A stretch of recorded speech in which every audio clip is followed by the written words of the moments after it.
2026년 5월 17일 예수님의 메시지 말씀, 특별 명설교 말씀. 이사야는 주님 오시기 전 700년 전에 예수님의 탄생과 고난과 구속에 대하여 너무나도 자세하게 예언을 하였다. 이사야는 700년 후에 이루어질 예언이지만 하나님의 말씀을 받아서 기록한 것이므로 정확하게 틀림없이 그대로 다 이루어졌다. 예언은 그 정확성에 생명 있는 것이다. 이사야 선지자의 예언은 예수님이 처녀의 몸에서 탄생하실 것과 고난과 구속의 완성을 예언함이 글자 하나도 틀림없이 완전히 이루어졌다. 2800년 후에 예언인 새하늘과 새 땅의 예언도 틀림없이 이루어진다. 70일에는 70 곱하기 7은 490년을 성경에서는 70일이라고 말하고 있다. 성경의 490이라는 숫자는 하나님의 섭리의 숫자이다. 아브라함이 가나안 땅에 들어와서 아브라함 자신이 다시 요단강을 건너 가나안 땅을 향하여 갈 때까지 490년이다. 출애굽하여 홍해를 건너기까지 430년을 애굽에서 살았고 가나안에서 아브라함이 60년을 살았으므로 490년이다. 여호수아가 가나안 복지를 점령한 후에 사울이 이스라엘의 첫 번째 왕으로 세울 때까지가 490년이다. 사사 시대가 490년이다. 이스라엘 초대왕 사울로부터 나라가 망하여 바벨론으로 포로가 되어 잡혀갈 때까지 490년이다. 왕정시대가 490년이다. 바벨론에서 포로로 들어와서 예수 그리스도가 탄생하고 재림하고 천년왕국 세울 때까지 490년이다. 하나님이 다니엘서에 490년으로 정하여 놓았다고 말씀하셨다. 다니엘 9장 24절에 70일에 490년이 지나면 온 나라의 허물이 마친다고 하였다. 이스라엘 백성이 하나님을 대적하고 범죄한 허물이 마치고 아담과 하와로 인하여 시작된 죄가 영원히 용서함으로 속함을 받고 죄가 끝이 난다. 70일회가 다 끝난 후에는 죄와 허물이 이 세상에서 영원히 끝이 나고 사라져 버린다. 죄악은 예수 십자가의 보혈로서 영원히 멸망을 받고 끝이 난다. 선지자들이 예언한 모든 예언도 다 이루어져서 이 세상의 예언도 끝이 난다. 그리고 예수님이 세상에 오셔서 왕노릇을 천년 동안 하신다는 것이다. 이러한 이 일은 70일회가 지난 다음에 일어난다. 70일회의 시작이 날짜는 바로 예루살렘성의 중건이라는 명령이 나는 그날로부터 시작된다. 다니엘서는 지금부터 2600년 전에 기록한 예언서이다. 70일회 중 62일회가 지나면 예수님이 탄생하고 예수님이 왕이 되어 예루살렘 성으로 입성할 것을 말한 예언이다. 아닥 사스다 왕 20년 니산월 예루살렘 성을 중건하라는 영이 내렸다. 이날은 BC 445년 3월 14일이다. 이런 계산은 지금 컴퓨터가 있으므로 1분도 안 되어서 정확한 날짜를 알아낼 수 있다. 7일에 7 곱하기 7은 49년과 62일에 62 곱하기 7은 434년이 지난다고 하였다. 49 플러스 434는 483년이다. 예루살렘을 중건하고 해자 성 주위에 둘러싼 호수를 완성할 때까지 49년이 걸렸으니 480년이다. 유대인의 달력이 1년은 360일이고 4년마다 6년이 있으니 이것을 다 계산하면 BC 445년 3월 14일 아닥 사스다 왕 20년 니산월에 483년을 더하여 AD 32년 4월 6일이 계산되어 나온다. AD 32년 4월 6일에 예수님이 나귀를 타고 호산나 왕으로 예루살렘에 입성하신 날이다. 다니엘 9장 26절 62일의 후에 기름 부음을 받은 자가 끊어져 없어질 것이며 장차 한 왕의 백성이 와서 그 성읍과 성소를 회파하려니와 그의 종말은 홍수에 엄물됨 같을 것이며 또 끝까지 전쟁이 있으리니 황폐할 것이 작정되었느니라. 62일의 후에 기름 부음 받은 자가 끊어지고 없어질 것이며 이 말씀은 예수님이 세상의 왕으로 오시자마자 십자가에서 죽으시고 없어진다는 말씀이다. 죽으시고 부활하시고 승천하셔서 이 세상에는 기름 부음 받은 예수님이 안 계시고 대신 오순절에 성령님이 임재하여 계신다. 예수님이 십자가에 죽으실 날도 정확하게 예언되어 있다. 예수님이 죽으신 후에 예루살렘 성읍과 성소를 회파하겠다고 예언이 되었는데 AD 70년에 예수님이 왕으로 오셨다. 가신 지 40년 후에 로마의 디도 대장에 의하여 예루살렘 성은 완전히 무너지고 성전은 돌 하나 돌 위에 있지 않도록 완전히 무너졌다. 예루살렘 성전에 불을 놓았을 때에 성전의 금이 녹아서 돌 사이로 스며들어 가니 그 금을 캐어 가지려고 돌 하나씩 다 들추어내었기 때문에 예수님이 말씀한 예언대로 성전을 회파한 말씀이 이루어졌다. 이때에 이스라엘 청년 50만 명이 죽임을 당하고 그 피가 강같이 예루살렘 성 내에 흘렀다고 역사책에 기록되어 있다. 그리고 그 후부터 끝날까지 그 땅에 계속 전쟁이 있는 것이다. 오늘 이 시대에도 중동에서 계속 미워하며 총성이 그쳐지지 않고 있는 것이다. 교회 시대는 예수님이 왕으로 예루살렘 성에 입성하신 후부터 주님이 공중강림할 때, 즉 휴거 때까지 교회 시대이다. 교회 시대는 유대인의 역사와 상관이 없다. 교회 시대는 유대인의 역사와 상관이 없으므로 유대인의 예언서에서 교회 시대를 뽑아버린 것이다.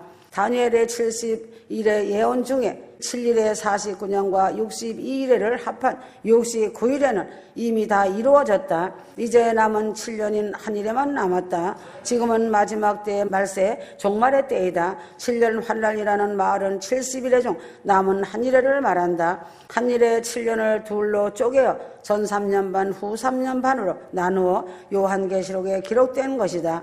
70일의 예언 중에 이제 69일회가 지나고 한 일에 7년이 남았으니 말세이다. 다니엘 9장 27절 그가 장차 많은 사람으로 더불어 한 일의 동안의 언약을 굳게 정하겠고 그가 그 일의 절반의 제사와 예물을 금지할 것이며 또 잔포하여 미운 물건이 날개를 의지하여 설 것이며 또 이미 정한 종말까지 진노가 황폐케 하는 자에게 쏟아지리라 하였느니라.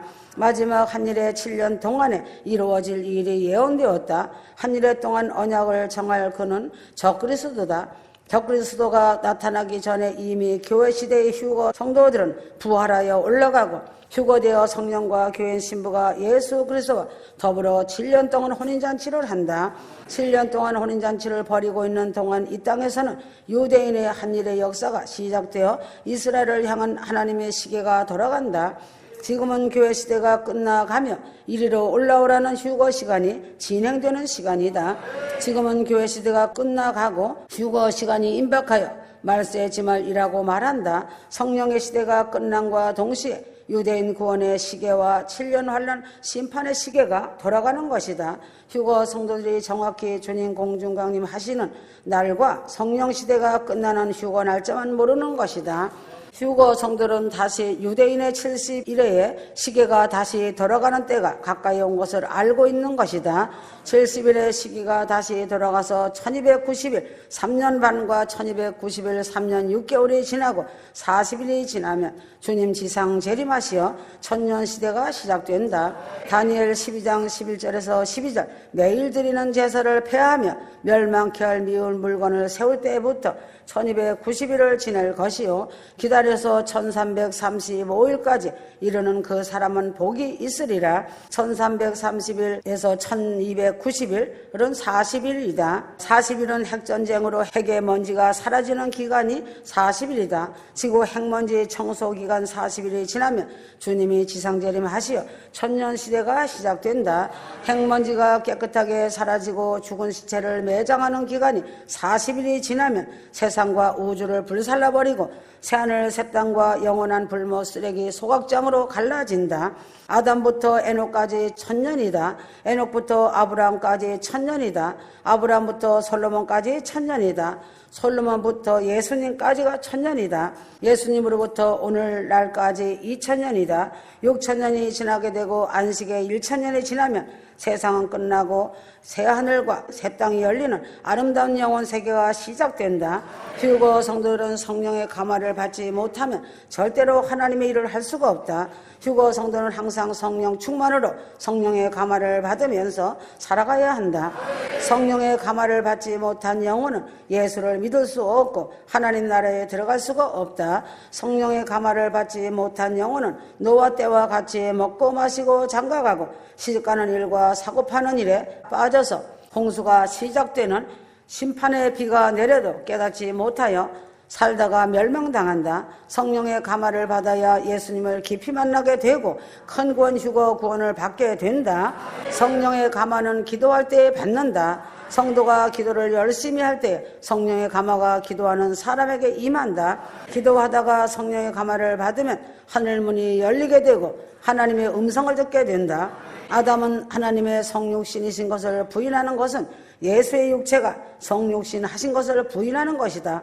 에녹이 하나님과 300년 동안 동행하였다는 것은 아담과 같은 시대에 300년을 살았다는 말이다. 이스라엘 백성들이 창조주 메시아를 조롱하고 때리고 채찍질하며 손과 발에 못을 박고 십자가에 못 박고 능멸한 죄로 인해 이스라엘 백성들은 떼죽임을 당하였다. 성자 예수 그리스도께서 이 땅에 성육신하여 오신 것을 깨닫지 못하고 보잘것없는 작은 고을 베들레헴에서 태어났다고 하며 목수의 아들이라고 우습게 보고 조롱하였다. 박사, 교수, 목사들이 지금도 조롱하고 비웃고 있다.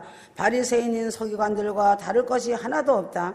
성경에 예수 그리스도께서 이 땅에 성육신 하시어 오시어 행하신 모든 일들과 모든 행하신 말씀들이 부분 기록되어 있기 때문에 성지의 순례를 여행하는 것이다. 모세로부터 사도 요한까지도 이 땅에서 삶을 기록하고 흔적을 성지에 순례하며 보는 것 같이 천국도 마찬가지이다.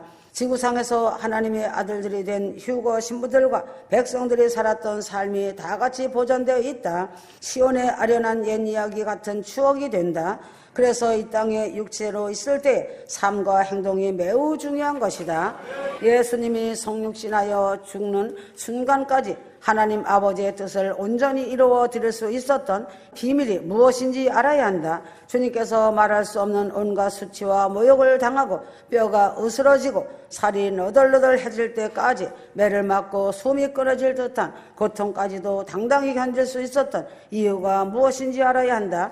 모진 채찍을 맞으며 빌라도의 법정에서 모욕적인 신문을 받을 때도 수모와 수치를 감사로 받았다. 나무에 못 박혀 숨을 헐떡이던 단말마의 고통 속에서도 주님은 의연한 모습을 보이셨다. 주님의 마음과 육체는 고통 속에 신음하고 있었지만 영은 한없는 기쁨과 감사에 차 있었다. 주님 자신을 휴거 신부를 위한 완전한 속죄제와 완전하신 뜻이 이루어 드릴 수 있게 되었기 때문이다. 휴거 신부들을 죽기까지 사랑함으로 하나님 아버지의 완전한 실체적인 사랑을 증명할 수 있게 되었기 때문이다. 그러므로 주님은 하나님 아버지의 기쁨이 되었다. 주님은 가쁜 숨을 몰아 쉬면서도 내 아버지께 내 영혼을 맡기고 눈을 감는 순간까지도 기쁨의 눈물을 흘리셨다. 주님은 3일간 무덤 속에서 안식할 때 옥에서 복음을 전하는 일을 하였다. 마침내 부활 승천하여 천국의 천군 천사들의 환호를 받으며 내 아버지의 품에 안길 때 격정적인 환희의 울음을 주님께서 쏟으셨다.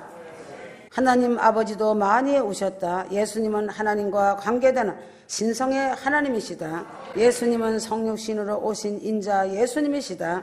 예수님은 신성과 인성을 겸비하셨다. 예수님은 신성과 인성을 가지심으로 십자가상 7원의 기도에 신성으로 아버지께 기도하셨고 이웃을 향하여 말씀하셨다. 아멘.